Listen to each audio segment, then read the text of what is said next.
नमस्कार मित्रों, आपका डॉक्टर आलोक चांटिया AIRONDF चैनल पर स्वागत है। वक्फ या वक्फ बोर्ड, इसकी बात शुरू करने से पहले मैं आपको 2022 की एक कहानी सुनाता हूँ। 2022 में तमिलनाडु के त्रिचुरापल्ली में थिरुचेंदुरई गांव में, वहाँ का जो एक गांव है थिरुचेंदुरई, वहाँ पर राजगोपाल नाम के एक व्यक्ति को अपनी बेटी की शादी करनी थी और उस शादी को करने के लिए उसके पास पैसे नहीं थे। जब वह पैसे के लिए अपने ज़मीन को बेचने के लिए गया तो पता चला कि उसकी ज़मीन नहीं बिक सकती है, क्योंकि यह ज़मीन तो वक्फ बोर्ड की है और उसके द्वारा अनापत्ति प्रमाण पत्र दिए जाने पर ही वह अपनी ज़मीन को किसी को बेच सकता है। जबकि उससे पहले जब उसने यह ज़मीन स्वयं उस गांव में ख़रीदी थी, तब खरीदते समय कभी यह बात नहीं कही गई थी कि यह ज़मीन किसी वक्फ बोर्ड की है। यह एक पहली घटना है और इसी घटना का सबसे महत्वपूर्ण पहलू है कि यह जिस गांव की थिरुचेंदुरई जो गांव है, उसकी आबादी 1500 है और केवल 7 परिवार मुस्लिम्स के हैं और वहाँ पर 1500 साल पुराना चंद्रशेखर भगवान शंकर का मंदिर स्थापित है। सभी लोगों की ज़्यादातर ज़मीन हिंदुओं की है। ये घटना 2022 की है, लेकिन इस घटना के साथ साथ 2024 में महाराष्ट्र के सोलापुर में एक घटना सामने आई, जहां पर 250 अनुसूचित जाति के लोगों की ज़मीनों को यह कहकर बेचने से इनकार किया गया कि यह वक्फ बोर्ड की ज़मीन है और इसे नहीं बेचा जा सकता है। और इस बात ने एक अजीब सी विमर्श, एक अजीब सा विवाद और चर्चा का माहौल पूरे देश में घोषित कर दिया कि बाबा दादा पुश्तों से जो ज़मीन हम इस्तेमाल कर रहे हैं, वह ज़मीन वक्फ बोर्ड की कैसे हो सकती है और यह वक्फ बोर्ड है क्या। और इसीलिए आज मैं यह वीडियो बनाने का प्रयास कर रहा हूं कि ताकि आप यह जान सकें कि वक्फ बोर्ड है क्या। सबसे पहली बात कि वक्फ का अर्थ क्या है। वक्फ एक ऐसा अरबी शब्द है जिसका मतलब है धार्मिक बंदोबस्त, जिसके अंतर्गत धार्मिक कार्यों के लिए जो संपत्ति होती है वह अल्लाह की मानी जाती है और अल्लाह की यह संपत्ति धार्मिक कार्यों के लिए लगाई जाती है।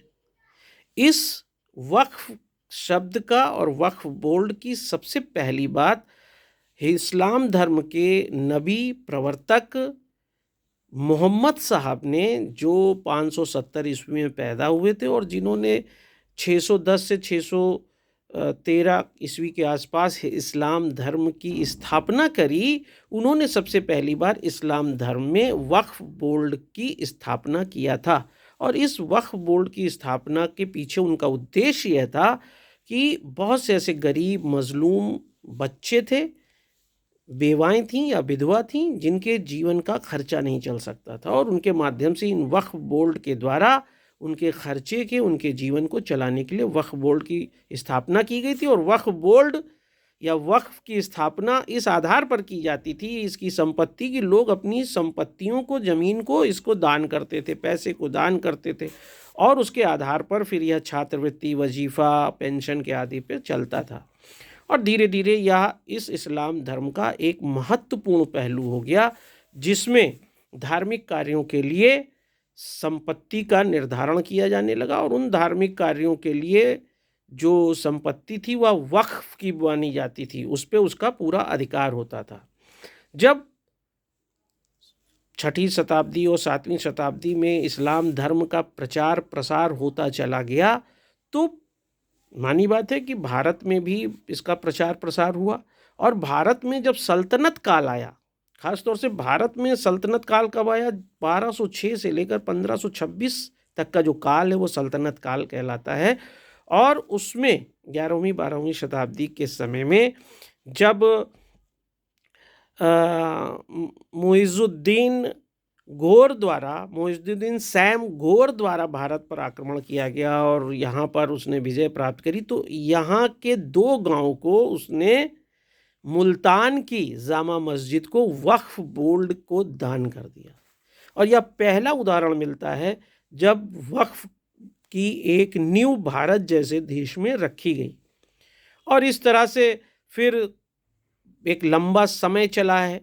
1206 के बाद जिस तरह से सल्तनत काल, मुग़ल काल चलता रहा, पैरेलल में 1600 ईस्वी में ईस्ट इंडिया कंपनी की स्थापना, फिर अंग्रेज़ों का प्रादुर्भाव, उन सब के बीच में वक्फ एक ऐसा शब्द बनकर हमारे जीवन में स्थापित होता रहा, जिसमें सल्तनत काल और मुग़ल काल में जो भी संपत्ति अर्जित की गई मुग़ल शासकों द्वारा, वह उस संपत्ति को, या जिसे आप काफिर कहते हैं, हिंदू कहते हैं, सनातन धर्म के लोगों की संपत्तियां थीं, उसको वक्फ को दिया जाता रहा। और वह वक्फ उन जमीनों को, उन प्रॉपर्टीज़ को अपने पास रखकर उससे धार्मिक कार्यों का बंदोबस्त करती रही। आज की तारीख में जब वक्फ की हम बात करते हैं, तो चाहे वह ईदगाह हो, चाहे कब्रिस्तान हो, चाहे मस्जिद हो, उन दरगाह हो, उन सभी की देखभाल इन्हीं वक्फ बोर्ड के द्वारा की जाती है। और यही कारण है कि जब अंग्रेज़ों का प्रादुर्भाव हुआ, तो अंग्रेज़ों को लगा कि वक्फ जो है उसके द्वारा भारत की बहुत सी संपत्ति पर अधिकार किया जा चुका है, और इसीलिए उन्होंने 19वीं शताब्दी के आरंभ में इसको पूरी तरह अमान्य घोषित कर दिया। यहाँ तक कि जो न्याय की परिभाषा में 4 न्यायाधीशों की बेंच ने भी ये माना कि यह पूरी तरह से गलत है, इस तरह से ज़मीन को हड़पने का कार्य बंद होना चाहिए। लेकिन मुस्लिम संप्रदाय के लोगों द्वारा किए गए संघर्ष से 1913 में, या 1913 वही है जब रविन्द्रनाथ टैगोर को नोबेल प्राइज़ मिला था, विश्व में प्रथम विश्व युद्ध की तैयारियां का बिगुल चलने लगा था, उसी समय जो मुस्लिम धर्म के लोगों ने इस बात का विरोध किया कि अंग्रेज़ों द्वारा जो वक्फ बोर्ड को समाप्त किया जा रहा है, वह समाप्त नहीं किया जा सकता। और उस समय मुस्लिम मान्यकरण अधिनियम लाया गया। मुस्लिम मान्यकरण अधिनियम के माध्यम से 1913 में जो वक्फ बना हुआ था भारत में, उसको बचाया गया। और उसके बाद आप जानते हैं कि देश स्वतंत्र हुआ। देश स्वतंत्र किस आधार पर हुआ कि 1940 में रहमत अली द्वारा इंग्लैंड में पहली बार पाक या पाकिस्तान शब्द की रचना की गई, जिसे अल्लामा इकबाल द्वारा प्रोत्साहित किया गया। और अंत में उन्होंने भी यह माना, और 2 राष्ट्र की बात का एक ऐसा विवाद पैदा हुआ जिसमें इस बात को अल्लामा इकबाल ने भी स्वयं कहा था कि हिंदू और मुस्लिम एक साथ नहीं रह सकते, क्योंकि दोनों के खाने का, रहने का सब कुछ तरीका अलग है। और आप जानते हैं कि फिर इसी कारण से 1947 में 2 देश बने, एक भारत, एक पाकिस्तान। जबकि धर्म के आधार पर देशों का बंटवारा हुआ था, तो न्याय, सामान्य न्याय ये कहता है कि फिर जो धर्म के लोग जिस देश की मांग कर रहे थे उस देश में चले जाना चाहिए था। लेकिन बहुत से ऐसे मुस्लिम्स थे जिन्होंने कहा कि नहीं, हम हिंदू धर्म के लोगों के साथ यहीं हिंदुस्तान में रहेंगे, और ये मानकर कि ठीक है वो रहना चाहते हैं, उनको रहने दिया गया। लेकिन ऐसी स्थिति में जब देश स्वतंत्र तो हो गया और पाकिस्तान भी बन गया, और यहाँ पर मुस्लिम्स यहाँ भी रहते रहे, तो बहुत सी ऐसी संपत्तियाँ थीं जो मुस्लिम्स छोड़कर पाकिस्तान चले गए थे, लेकिन उनकी संपत्तियाँ तो यहीं रह गईं। संपत्तियाँ तो साथ जाती नहीं है। तो उन संपत्तियों को क्या किया जाए, तो उसे फिर से वक्फ को दे दिया गया। और उस समय के प्रधानमंत्री पंडित जवाहरलाल नेहरू द्वारा 1954 में वक्फ अधिनियम बनाया गया, और उस वक्फ अधिनियम के अंतर्गत 1955 में उसकी स्थापना हैदराबाद में सबसे पहली बार हुई थी। और आपको पता हो कि वक्फ अधिनियम के अंतर्गत एक सेंट्रल वक्फ बोर्ड बना और 32 स्टेट वक्फ बोर्ड हैं। जो सेंट्रल वक्फ बोर्ड है उसका पदेन अध्यक्ष केंद्रीय अल्पसंख्यक मंत्री होता है। कितनी बड़ी बात है कि अल्पसंख्यक कल्याण के लिए केंद्रीय अल्पसंख्यक कल्याण मंत्री इस वक्फ बोर्ड का पदेन अध्यक्ष होता है। और इस तरह से भारत में वक्फ बोर्ड एक अधिनियम के अंतर्गत कानूनी मजबूती पाता चला गया। और उसका परिणाम ये हुआ कि धीरे धीरे धीरे धीरे वक्फ बोर्ड का मकड़ जाल पूरे भारत में, चूँकि सल्तनत काल, मुग़ल काल, सभी के समय में न जाने कितनी संपत्तियां वक्फ को दान की गई थीं, वह इसके साथ साथ चलती रहीं। और उस चलने का परिणाम यह हुआ कि जब कांग्रेस शासित भारत में 1995 में वक्फ बोर्ड अधिनियम बनाया गया, तो उस वक्फ बोर्ड अधिनियम में एक बड़ी अजीब सी बात लाई गई। सबसे बड़ी बात क्या थी कि वक्फ बोर्ड द्वारा अधिग्रहित की गई जमीन के विरुद्ध भारत के किसी भी न्यायालय में कोई बात नहीं सुनी जाएगी। यहाँ तक कि आप की ही ज़मीन को अगर वक्फ बोर्ड ने ले लिया है तो उसकी सुनवाई ना हाई कोर्ट कर सकता है ना सुप्रीम कोर्ट कर सकता है, वह ज़मीन वक्फ बोर्ड की ही मानी जाएगी। और यहीं से यह विवाद उभरा, क्योंकि जब इस बात पर लोगों ने ध्यान देना आरंभ किया तो उन्होंने देखा कि भारत में अंग्रेजों ने बहुत बड़ा नेटवर्क फैलाया। जब वो इस देश को छोड़ के गए तो 60,000 किलोमीटर लंबी रेलवे लाइन बिछा गए थे। उसके अलावा आप जानते हैं सेना के पास इतनी ज़मीन है, लेकिन उससे कम ज़मीन वक्फ बोर्ड के पास नहीं थी। 8 लाख एकड़ ज़मीन, जिसमें 8,54,509 संपत्तियां शामिल हैं, वो वक्फ बोर्ड के पास आज की तारीख में है। और इन संपत्तियों का मकड़जाल इतना है कि अगर आप देखें तो अगर वक्फ बोर्ड, जैसा कि मैंने आपको बताया त्रिचुरापल्ली तमिलनाडु में वक्फ बोर्ड ने कह दिया कि ये संपत्ति उसकी है, तो वक्फ बोर्ड को यह साबित नहीं करना है कि ये ज़मीन उसकी है कि नहीं। जिस ज़मीन को उन्होंने कहा या मेरी है और उस ज़मीन पर अगर किसी का भी अधिकार है तो वह व्यक्ति बताए कि नहीं ये वक्फ बोर्ड की नहीं है, ये मेरी है, इसके लिए वह दस्तावेज प्रस्तुत करे। और इस आधार पर वक्फ बोर्ड अधिनियम 1995 की धारा 40 में यह प्राविधान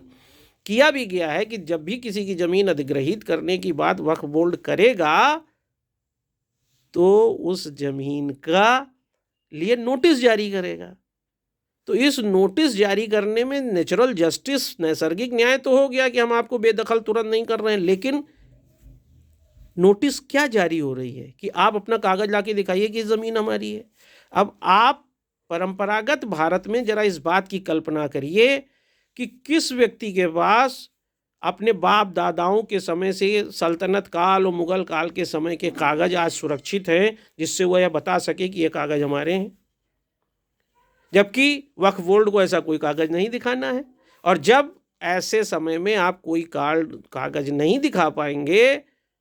तो जिला प्रशासन, न्यायालय सब वक्फ बोर्ड के साथ होगा और आपको वो ज़मीन खाली करनी पड़ेगी। वहीं पे वक्फ बोर्ड अधिनियम 1995 की धारा 3 ये कहती है कि वक्फ बोर्ड की जो भी ज़मीन है वह धार्मिक कार्यों और उनके बंदोबस्त के लिए होगी। वह तो कोई भी अधिनियम होता है उसमें यह बताया जाता है कि किसी भी चीज़ का विस्तार क्या होगा, कैसे होगा, 2 में उसकी परिभाषाएं बताई जाती हैं। तो या तो सत्य है कि वक्फ बोर्ड जो बनाया गया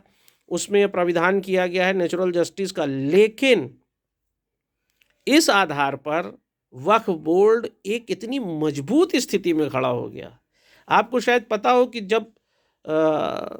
देश में ख़ास तौर से जब मोहम्मद साहब ने वक्फ की स्थापना किया तो सैद्धांतिक रूप से मिस्र है, मोरक्को है। मिस्र में तो अल अज़हर नामक संस्थाएं जो सबसे पुरानी संस्थाएं वक्फ बोर्ड की मानी जाती हैं, और इसी तरह से मोरक्को में भी अल क्वैरोयीन जैसी संस्थाएं वक्फ बोर्ड की सबसे पुरानी संस्थाएं हैं। लेकिन भारत जैसे देश में वक्फ बोर्ड एक कानूनी अधिनियम के तहत संरक्षित है, और इस अधिनियम के संरक्षण के कारण सरकार के सामने यह बड़ी समस्या है, क्योंकि जो कानून 1995 का बनाया गया उसमें बहुत से ऐसे प्रश्न हैं, बहुत से ऐसे विवाद हैं, अनियमितताएं हैं, जिससे तो किसी की भी ज़मीन को कोई भी कह देगा कि ये वक्फ बोर्ड की है। और वक्फ बोर्ड कह देने से कितने देश के मंदिर, जैसा कि त्रिचुरापल्ली में मैंने बताया, देश के मंदिर हैं, पवित्र स्थान हैं, गांव हैं, सभी पर यह विषय और अनियमितताएं सुनने में आ रही कि यह वक्फ बोर्ड की ज़मीन है। अब साबित उस गांव वालों को करना है कि नहीं, वक्फ बोर्ड की ज़मीन नहीं है। तो यह कानून का एक अच्छा पारदर्शी पहलू नहीं है। दूसरा, जहां एक तरफ त्रिस्तरीय व्यवस्था है कि जिला न्यायालय, फिर उच्च न्यायालय, फिर सर्वोच्च न्यायालय, लेकिन ऐसी कोई व्यवस्था वक्फ बोर्ड के संदर्भ में नहीं है। वक्फ बोर्ड की अपनी अलग न्यायालय है, अपनी अलग सुनवाई है, और उसमें उन्होंने जो नोटिस जारी कर दी और उस नोटिस के आधार पर आपको जवाब देना है, उनका ही निर्णय अंतिम हो जाएगा और अंत में आपसे वह ज़मीन छीन ली जाएगी। तो ऐसी स्थिति में जब 1947 में देश स्वतंत्र हो गया और देश स्वतंत्र इस आधार पर हुआ, तो ये ठीक है कि मुस्लिम्स को भारत जैसे देश में रहने की इच्छा जाहिर की गई और वो यहाँ रहे और भारत के नागरिक बन गए और नागरिक की तरह रह रहे। लेकिन जो संपत्तियाँ थीं वो तो सरकार की होनी चाहिए थी। भारतीय संविधान की प्रस्तावना और में जो निरपेक्षता की बात है, उसमें जमीनों को, इतनी जमीन हिंदू मंदिरों के पास नहीं है जितनी वक्फ बोर्ड के पास है। अब यहाँ विवाद का विषय ये नहीं है कि मंदिर के पास क्यों नहीं है, वो मुस्लिम के पास। सबसे बड़ा प्रश्न ये है कि जो ज़मीन सरकार के पास होनी चाहिए थी, वो सरकारी उपयोग में होनी चाहिए थी, उन ज़मीनों को वक्फ बोर्ड पर कानून बनाकर क्यों दे दिया गया, और पैरेलल में एक ऐसे मकड़जाल को विस्तार क्यों दिया गया जिसके कारण भारत से इतर जो एक देश बना पाकिस्तान, उसका कोई मतलब ही नहीं रह गया। किसी भी ज़मीन का एक ऐसा टुकड़ा जो मुस्लिम्स के रहने के अतिरिक्त है, वह सरकार का होना चाहिए था, और उसके न होने पर धीरे धीरे उस भूभाग को एक बड़े मुस्लिम क्षेत्र के रूप में अपने अधिग्रहित करने का प्रयास निश्चित रूप से भारत की अखंडता, भारत की अस्मिता के संदर्भ में देखा जा रहा है, और जिसके लिए सरकार के द्वारा एक प्रयास किया जा रहा है कि इसको समझा जाए। वैसे तो राज्यसभा में इसके लिए एक निजी प्रस्ताव लाया गया है कि इस कानून को बदला जाए, इस कानून को रोका जाए। वक्फ बोर्ड की जो भी ज़मीन है, ख़ासतौर से 8 लाख एकड़ ज़मीन, आप सोच सकते हैं कि वह ज़मीन कितनी बड़ी ज़मीन हो गई, और उस ज़मीन को जो 1995 का वक्फ बोर्ड अधिनियम है उसके तहत ख़त्म किया जाए, और ख़ास तौर से इसकी सुनवाई हाई कोर्ट, सुप्रीम कोर्ट में भी हो। किसी की पुश्तैनी या परंपरागत ज़मीनों पर इस तरह से वक्फ बोर्ड का कोई अधिकार न माना जाए। लेकिन यह सारी बातें तभी हैं जब सरकार इस पर फिर से एक संविधान के अनुच्छेद 368 में संविधान संशोधन के अंतर्गत इस अधिनियम में भी संशोधन करे और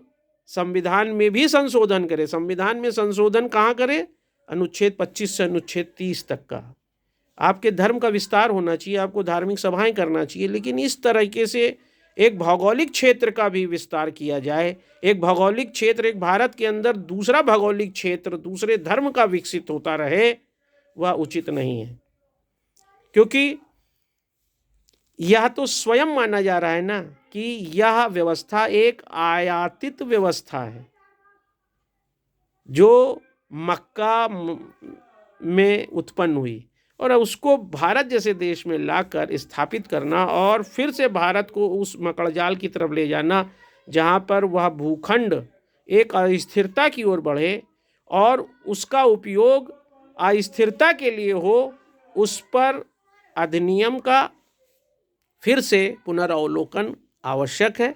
और इसीलिए मुझे ऐसा लगा कि वक्फ बोर्ड पर एक छोटा सा वीडियो बनाना चाहिए ताकि हम सभी लोग जान सकें वक्फ क्या है, वक्फ बोर्ड क्या है,